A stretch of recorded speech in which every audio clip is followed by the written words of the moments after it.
Ekipice, dobrodošli u još jedan vlog. Danas radimo jaki ponedjeljak. Danas je taj dan kad se kupuje, kad skupljate bodove.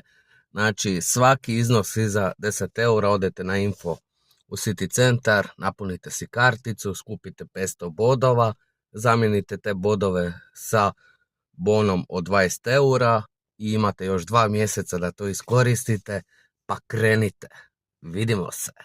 Ćao ekipice, evo sparkirali smo se i idemo trošiti. Idemo kupovati, skupljati bodove, pa do Božićova da skupimo 500 bodova.